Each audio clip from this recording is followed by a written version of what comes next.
What is the evidence of a free mind? There is one word. Here it is: peace. What is the evidence that the stronghold is gone? Peace. What is the evidence that you now have received God's truth? Peace. What is the evidence that your mind is not held hostage? It is peace. Now, am I trying to win the favor of men or of God? I want you to think about that. Am I trying to win the favor of men or of God?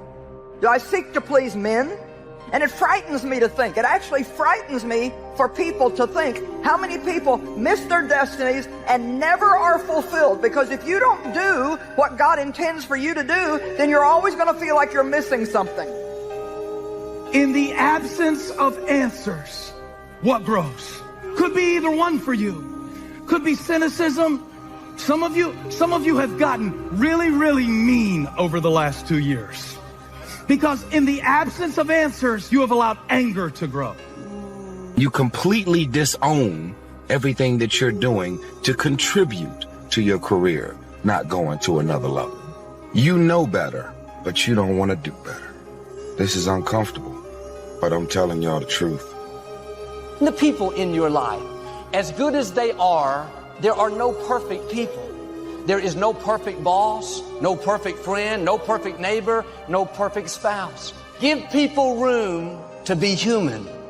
Quit expecting them to perform perfectly all the time. People who are open to the possibilities, no matter how bad it is or how bad it gets, I'm going to make it. That's who I'm talking to. I'm not talking to people who want to zone out on alcohol or drugs. No. Keep your purpose firm. Would you like to have peace in hard times? Then keep your purpose firm. Now that brings up a natural question. I have to ask you, do you even know God's 5 purposes for your life? Because clearly knowing your life purpose is essential to enduring. It's essential to lasting. I hate pretending that I'm interested when I'm not that interested. I hate big group settings. I'm really more of the kind of one-on-one, small group, deeper, more intimate conversations kind of gal. And so before big parties, I just kind of get this like, ugh, do I really want to do this? Because I'm not the kind of person that likes what's required to go to a big networking event. The world is characterized by ignorance and malevolence and danger. Always. Always, always. It's an existential truth. And then you might ask yourself, well, if that's the case, how might you best conceptualize that? I don't care how it started. I don't care what it looks like. It doesn't matter what happened up until now. You will finish with favor. Confess it. I will finish with favor. Again, I will finish with favor. And he sat down. The problem with you, well, you can't receive the favor. When I got started, let me tell you what I didn't have. I didn't have experience. I didn't have knowledge.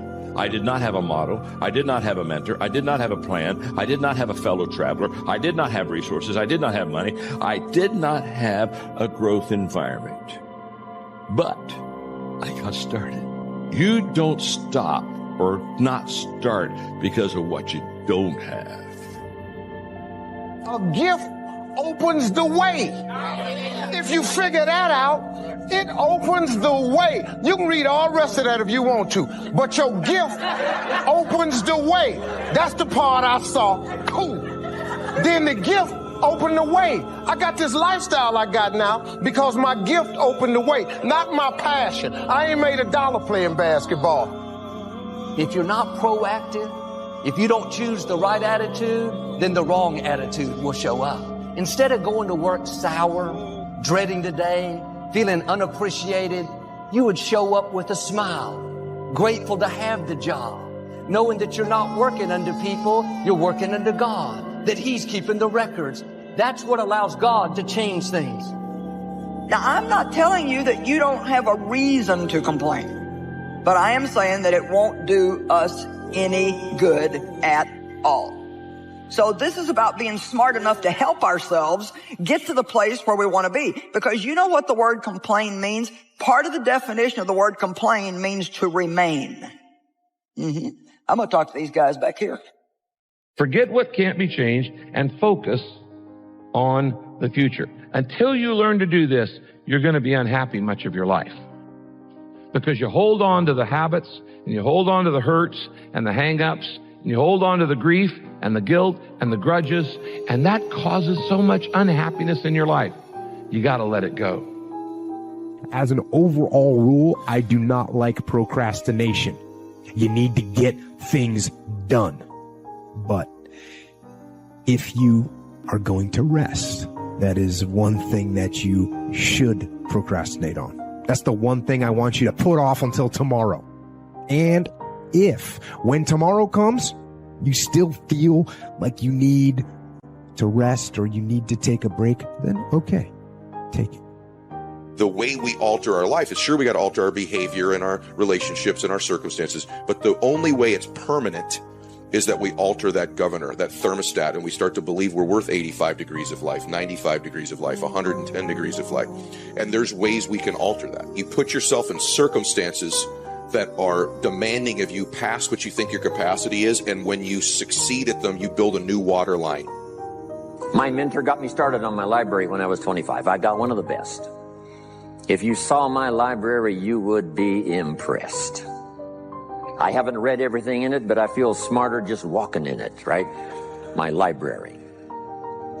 I was smart enough to buy it all. Now I got to be smart enough to read it all. Now jot this down. When you do read, you have to sort through what you read and decide which is valuable to try. When the world feels upside down, you always have the power to make it right. When one chapter ends, you always have the power to write a new one. When, you feel like nobody loves you, you have the power to learn how to love yourself. And if there's one thing that COVID-19 has done, regardless of whatever devastation it has caused in your life, is it has forced us all to experience the great pause. If you can get a day off where you've worked hard and you've accomplished goals, that day off will be so sweet. When I work hard and I sit in front of the TV, I enjoy the shit out of it, honestly. I'm more of a workaholic than I should be, probably. If the balance was, I probably should relax more than I do, but I never feel like I earned it. But that's part of the reason why when I do feel like I earned it, I can enjoy it. It's because I am more connected to the idea that I need to accomplish things. You are going to have to let go of some certain attachments to familiar things that are blocking God's favor. I don't mean you're going to leave the city. I don't mean you're going to flee the state. I don't mean you're going to move to Canada. I mean that in this moment, you are going to decide what has been in your backyard all along that is bigger than what you're going through and living in right now. That my focus, listen, my focus is my favor. And if you'd say, my gosh, John, I'll tell you right now, I'm doing a lot to develop myself. I've got a personal growth plan, and I'm intentional in this, and I'm doing this on a daily deal. If you could say that to me, then I'd say, hey, we're in good shape here. We're in good shape, because that's the key. What are you doing to develop yourself? And by the way, the reason that's first is not because you want to be selfish. It's kind of like almost a selfish question. The person says, well, why do I start with myself? The reason you start with yourself is because you cannot give what you do not have. What all my message is about some principles. Here's something I learned from a guy. The two most important days of your life, the two most important days of your life is the day you were born and the day you discover why. Man, that's a cool. We can find someone else with the same skills. The real question is, do they have the attitude that's going to take us higher? They may be gifted, but a negative attitude will pull the team down. Your attitude is going to determine your altitude. It will determine how high or how low you go. Well, Joel, I've always been kind of negative, critical, condescending. That's just who I am. No, that's who you're choosing to be. If you're going to complain about something, then don't bother praying about it. Well, don't patty cake. If you're going to clap, clap. Think about that. If we're going to complain about something, then just don't bother praying about it. Do not fret or have any anxiety about anything, but in every circumstance and in everything, by prayer and petition, with thanksgiving, continue to make your wants known to God. It doesn't say with complaining. Every time you make a decision, what we're talking about here is clarifying your values. Every single time you make a decision, you are basing it on unspoken values. You have a grid in your mind. You've never even thought about this, most likely, but you have a set of values in your mind. And every time you make a decision, I'm going to do this and not do that. I'm going to buy this and not buy that. I'm going to spend my time and effort and energy on this and not on that. You are showing your hidden values. That doesn't mean that you don't need to get it to them ASAP and make up some corrective measures and lower the price or do something so that it makes up for the problem. But the worst thing you can say is, well, you didn't specify exactly what you wanted in the order, and therefore we couldn't get you what you wanted on time. Yeah. Okay, we're never coming back for business again, and we're angry this whole time, and I'm going to short you money when we pay you anyways, if I pay you at all. And begin to do it. It could be how often I'm going to pick up a book and read it. But you begin to stack things you commit to do, and then you deliver on them, and you acknowledge them to yourself. You're in the process of building self-confidence. Why is that so important? Of all the athletes I coach, when my athletes are performing at their peak level, they're at their highest self-confidence level. Primarily say, I'm the person responsible. And I will learn the necessary skills so that I can help people learn their skills. If I need lots of people to do certain things to build my organization, that is what I must have. But I've got to be the final backstop. I've got to be the final one that people can rely on. But part of what I find personally is that when I resist, and I do resist, I resist what's actually happening when that's not the way that I want things to go. And so if you start complaining or you start bringing extra weight to all of the things that are going on, it's going to make it feel even more overwhelming. I think we, as a species, owe it to ourselves to be honest with ourselves. That's the best benefit that we get from being around other people, is to understand the real information as they see it. And you can process that any way you like. You can put it through the filter of ego and personal circumstance and all sorts of things that make people have opinions that are biased in one way or another. But when you get past all that, if you really get to see how a person is thinking when they're honest. Are you open to seeing the favor of God? I asked the Lord to do 3 things for us. Make us conscious of his favor. You got to see it. To help us cooperate with his favor. Stop fighting against what God is doing in my life. And then the biggest part of all this is why I want to give my offering next weekend.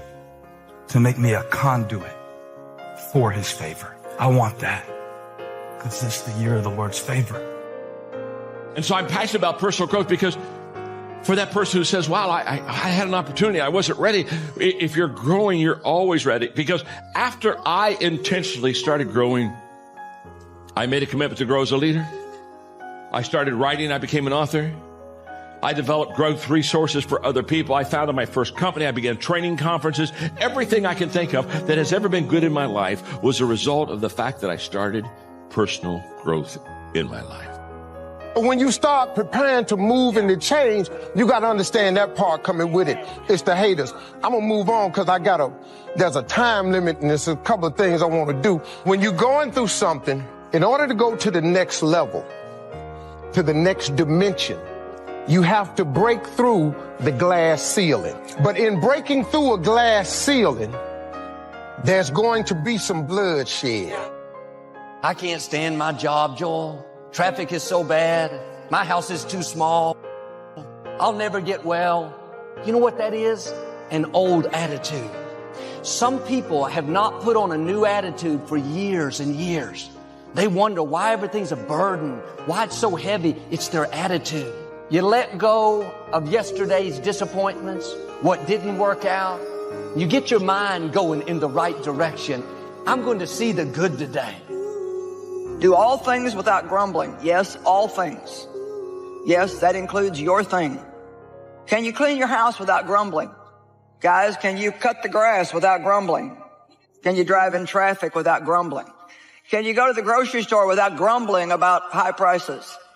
Man, it's a little too quiet in here for comfort. Now you see why a book on complaining wouldn't sell. And I can tell you, I have learned to handle enormous amounts of stress and enormous amounts of tension. But I could not do it if I didn't rest my body, if I didn't take my day off, if I didn't, and don't call it your day off, call it your Sabbath. Call it your day off, you'll fill it with your honey-do list. All stuff I couldn't get done, you try to use it to catch up on other stuff. No, it is a day of rest, relaxation, relationships, restoration emotionally.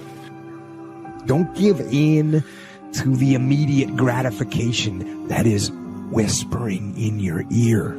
Shut that down. Do not listen to that little voice. Instead, go through the motions. Lift the weights, sprint the hill, work on the project, get out of bed. You have this governor on your identity. So what happens is it's like a thermostat. Our lives get going. We start doing really well. If we're a 75 degreer and our life gets to 85 and 90 degrees, unconsciously we go, we don't know we're doing it. We start to cool life back down to get it back to where we're comfortable.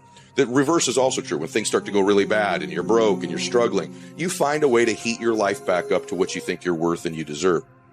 The guy says, I want to be a great leader. Wonderful. The first thing we do is follow him to his house.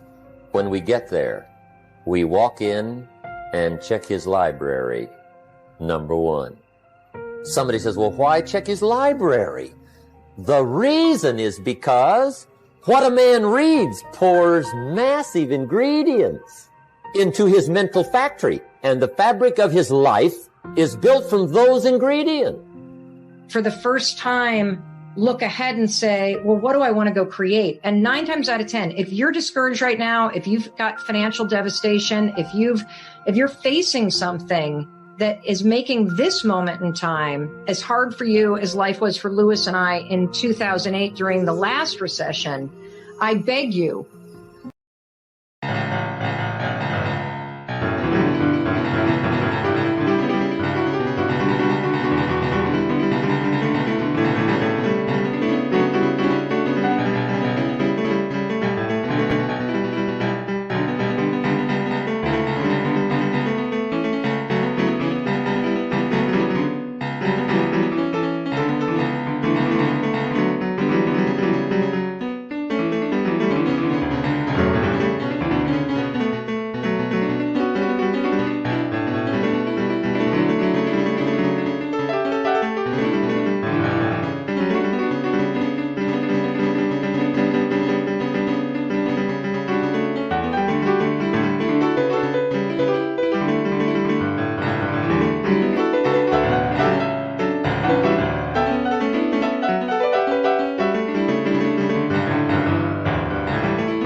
ask yourself honestly if what you had is actually what you wanted. You don't truly appreciate relaxation unless you've worked hard. And that is the yin and the yang of life. And I've said this to the point of people getting sick of it. But one of the worst decisions a man can make, I can only speak for men, obviously, is to be comfortable. I don't think you should try to be comfortable. I think what you should try to do is try to earn comfort. You know, we cannot always avoid the pain that wounds us, but we can choose to not let it ruin the remainder of our lives. And I think that a lot of times people park at the point of their pain. How many people get hurt by their parents and they never really ever get over that? You might have somebody who was adopted. For whatever reason, their parents didn't want them. They weren't able to keep them. And they can spend their whole entire life,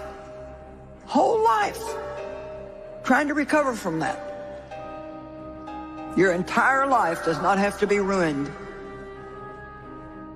because somebody hurt you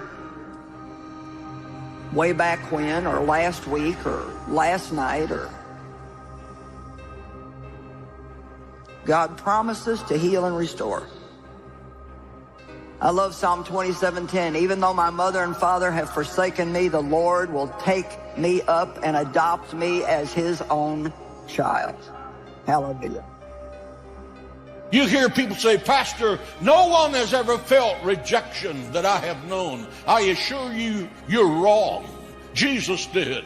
Jesus, the Son of God, the King of heaven, the Emmanuel, the God with us, the hope of glory, experienced your shame, and he experienced your rejection on the Roman cross. Spectators walked by and mocked the naked Savior who was hanging there in your stead and your stead and your stead. His mother was sobbing at his feet as he was being crucified between thieves. His trial was rigged. It was rigged by the Roman government, who started planning his execution from the time he gave his first sermon. He was hated by society. He was hated by the known church. He was called a liar, a demonized teacher, and a false teacher. He was totally rejected. And Jesus did not die on the cross to give us the ability to cope. He died on the cross to give us the ability to conquer. Jesus was the most rejected man in the history of the world. But it never affected his decision making. It never affected his attitude or the way he treated people. And it did not keep him from accomplishing God's purpose for his life. And he's our example. All of us are going to be rejected. Every single one of us have been rejected. Rejection is our greatest scar. And it's our greatest control point. Many people are controlled their entire lives by the fear of rejection and the corresponding need for love and approval. And because of this, it changes how we live and make our decisions. It didn't change Jesus, but many times it changes us. It changes how we treat people. And it keeps us from accomplishing God's will for our lives. Rejection wounds us, and it creates bitterness and aggression if we don't deal with it properly. Remember, Jesus hung on the cross and looked at the people who put him there, and he forgave them. And when you have been rejected, the devil, and what makes the devil so dangerous is his stealth. He doesn't present himself. It would be so easy to deal with him if he would just present himself, because we know that we have authority over it. But when you're dealing with the devil, many times you're dealing with a subliminal thought, and he put it there and you didn't know it, and you think it's your thought. He slithered in a hard time. He slithered in a time that you were hurting and being rejected, and he spoke something to you, and it's in there, and you don't know it. But here are the lies that he speaks. You aren't worth anything. The reason people reject you is because you're not worth anything. No one will ever love you. Why do you even try? You're defective. You'll never have anyone. You'll always be rejected. Something is wrong with you. People don't love you because God doesn't love you. You're unlovable and you're undesirable. You're a loser. You're always going to be disappointed. Don't let people inside, because they're always going to hurt you. People don't care about you. They just want to use you and get what they want. I'm living for myself, and I'm not going to let other people hurt me. These are the little things that are in there, and they program us. It's a spirit of rejection. They program us. And because love is our greatest need, rejection is our greatest control point. And we go through life being rejected, and he speaks these lies into our spirit, one after the other, and then we're programmed. You see people that come out of a family.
One turns to alcohol, one turns to drugs, one turns to rebellion, and one turns to God.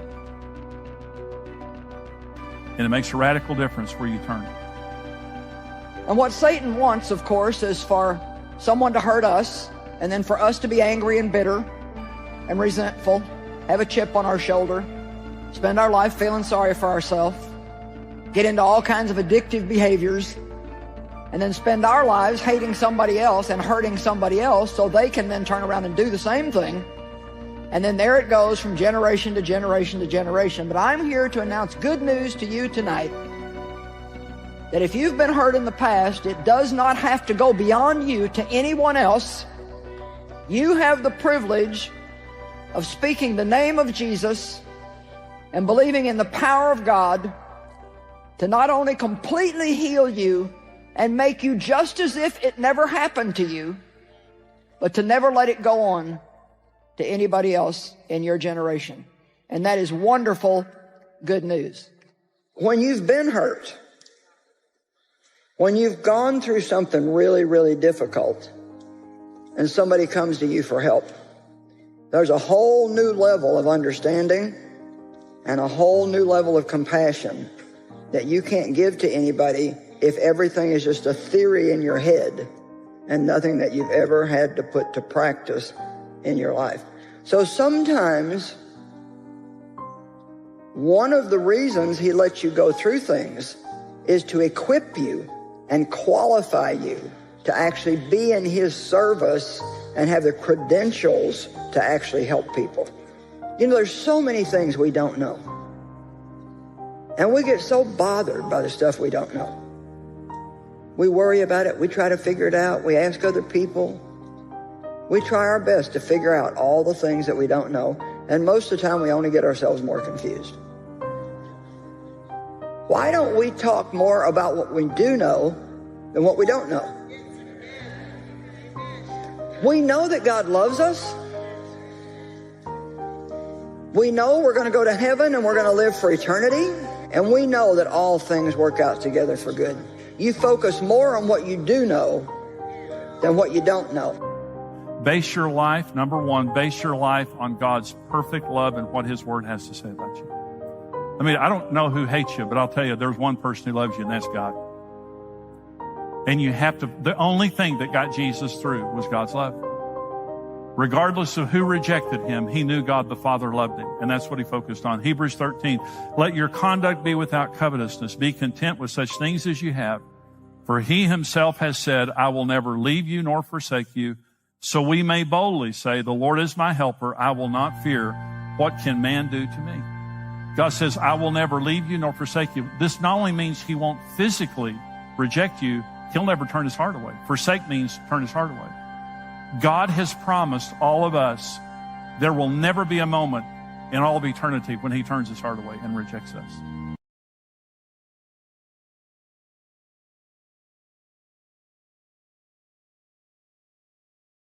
Hey there, welcome to my channel, Best Strong Motivation. Today I speak, God will never leave you. You want people in your life to love you, yet you believe you never felt the love of your mother. You never felt the love of expectation. Some of you are in a storm of and at some point in your life and betrayed you and unfaithful, left you someone else, and all that spirit never healed. Some of you feel rejection, resentment because at a job or you had business partner that destroyed your business. You have built the prison brick by brick, heart by heart, tear by scar to walls of that. But you are not getting out, have been built by your own anguish. You know we cannot, that owns us. But we can choose to not let it ruin the remained. I think it times people park. How many people get hurt by their parents and never really ever get over that? You might have somebody who was adopted for whatever reason their parents able to keep them. They can spend their whole entire life trying to recover from that. Your entire life does not, because somebody hurt you,